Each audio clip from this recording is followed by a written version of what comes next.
हुसैन ज़मीर से। जी ज़मीर, क्या अपडेट्स हैं आपके पास?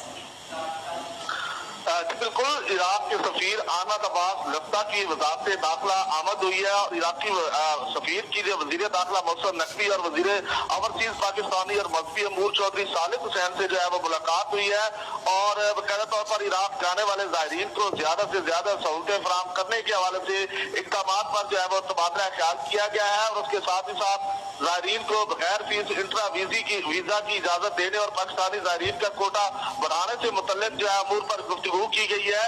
तो इस मौके पर वजीर दाखिला मोहसिन नकवी की इराकी सफीर को ज़ायरीन से गैर कुल्ली तौर पर जायद फीस वसूल करने वाले ट्रेवल एजेंट्स के खिलाफ कार्रवाई की जो है वो यकीन दहानी करवाई गई है और मजीद जो है वजीर दाखिला मोहसिन नकवी ने कहा कि हर साल लाखों पाकिस्तानी ज़ियारत के लिए इराक जाते हैं। मुहर्रम और सफर के महीनों में ज़ायरीन को कई मुश्किलात पेश आती हैं। हमारी कोशिश है कि ज़ायरीन को हर मुमकिन सहूलियात जो है वो फराहम की जाए और इराकी हुकूमत की जानिब से बगैर फीस इंट्रा वीजा की इजाजत मिलने की सूरत में ज़ायरीन को बहुत सहूलत मिलेगी, ये कहना है वजीर दाखिला मोहसिन नकवी का।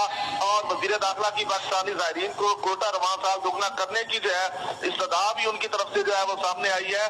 तो वजीर दाखिला ने कहा कि पाकिस्तानी ज़ायरीन से इराक में दाखिले पर पासपोर्ट ना लिए जाए। शुक्रिया ज़मीर हुसैन ज़मीर।